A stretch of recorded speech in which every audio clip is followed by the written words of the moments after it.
There are moments in human history where the air itself seems to thicken, vibrating with the silent tension of a storm that has not yet broken. We are taught from a young age that power resides in titles, in the stripes on a sleeve, or the volume of a command. But true power, the kind that can reshape a man's soul or shatter a bully's ego in a heartbeat, does not scream.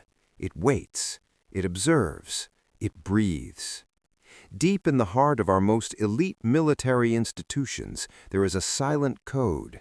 Never mistake a warrior's restraint for weakness, and never, under any circumstances, push a quiet professional to their absolute limit. Because once that limit is crossed, there is no going back, and the lesson learned is usually one written in the cold, hard ink of total humiliation.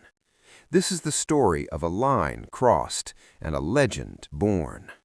In a world where noise is often confused for competence, there lived a woman named Sarah, a specialized instructor whose resume was a ghost story told in the halls of JSOC.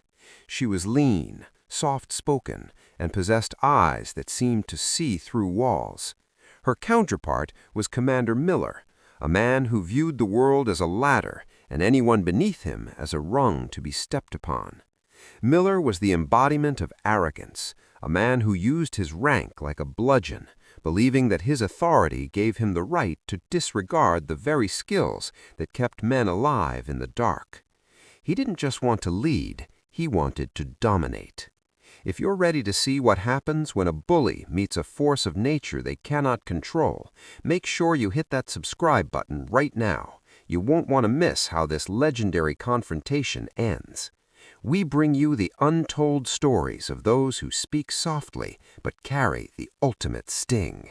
The setting was a high-stakes maritime training facility, a place of salt spray and iron, where the margin for error was measured in millimeters. Miller had spent the morning berating the junior officers, but his primary target was Sarah. He viewed her presence as a fluke, a diversity hire in his eyes, despite the fact that she had survived more red zones than he had seen in his entire career. He mocked her drills, questioned her technical precision, and finally, in front of the entire assembly, he committed the ultimate sin of leadership. He challenged her to a live-fire demonstration, intending to show the girl how a real commander handles a weapon. He didn't just want to win, he wanted to break her spirit. He pushed her too far, stepping into her personal space with a smirk that suggested she was nothing more than an obstacle in his path. He thought he was playing a game of ego, but Sarah was playing for keeps. The air went cold. Sarah didn't argue. She didn't shout. She simply stepped onto the firing line, her movements fluid and hauntingly mechanical, like a predator that had done this 1,000 times in his sleep. Miller took his stance, chest puffed out, barking a joke to his sycophants in the back. Then the buzzer sounded. In a blur of motion so fast the human eye struggled to track it, Sarah's sidearm cleared its holster.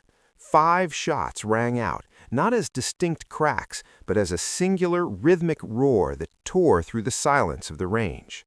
Before Miller's hand had even closed around his grip, Sarah was already holstering.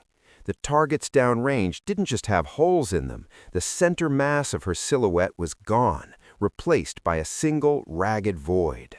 Miller stood frozen, his weapon half drawn, his mouth hanging open as the smell of cordite drifted past his stunned face. He hadn't fired a single round. The silence that followed was heavier than the gunfire. It was the kind of silence that rings in the ears, the sound of a reputation disintegrating in real time. The junior officers who had been the victims of Miller's cruelty for months didn't cheer. They simply stared, paralyzed by the sheer lethality they had just witnessed. Miller's face turned a shade of crimson that bordered on purple. He tried to speak, to find some technicality or some way to reclaim his shattered dignity, but the words died in his throat. He was a man who had built his entire identity on being the alpha, and in less than 2 seconds, a woman half his size had exposed him as a mere spectator in the presence of a master.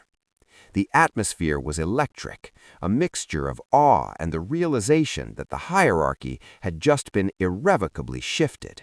Just then, an admiral who had been observing from the catwalk stepped down. He didn't look at Miller. He didn't have to. The admiral walked straight to Sarah, nodded once in recognition of her peerless skill, and then turned his gaze toward the trembling commander. The admiral's voice was low, carrying the weight of decades of command. He told Miller that rank is a privilege granted by the state, but respect is a currency earned in the dirt. He informed Miller that his services at this facility were no longer required, and that a desk in a windowless room in the Midwest was being prepared for him. The lesson was clear to everyone watching. Arrogance is a shield made of glass, and when it meets the hammer of true competence, it doesn't just break, it vanishes. This wasn't just about a shooting range. It was about the fundamental respect required to lead warriors. As the years passed, the story of that day on the range became a staple of naval lore. It wasn't just a story about a fast draw. It was a moral fable whispered to every incoming class of candidates. It became the legend of the quiet professional. They tell the story to remind young leaders that the most dangerous person in the room is rarely the one making the most noise. They tell it to ensure that no one ever forgets that skill is a silent language, and those who speak it best have no need for boasting. Sarah eventually moved on to even more classified roles, her name becoming a whisper associated with impossible successes, while Miller became a cautionary tale, a ghost of a career destroyed by the weight of his own ego. His name was erased from the honors, but her shadow remained over every firing line. True courage isn't about the absence of fear, nor is it about the display of power.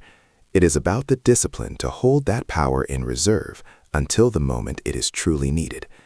It is about the dignity of the underdog who knows their worth and doesn't feel the need to prove it to those who are beneath them in character. History is full of men like Miller who thought they could bully their way to greatness only to be reminded that the world is governed by laws of merit that no rank can override. If this story resonated with you, what's a time you saw someone's arrogance get them into trouble? Let us know in the comments below, and share this video with someone who needs a reminder that quiet strength always wins in the end. We read every comment, and your stories of courage help keep this community growing.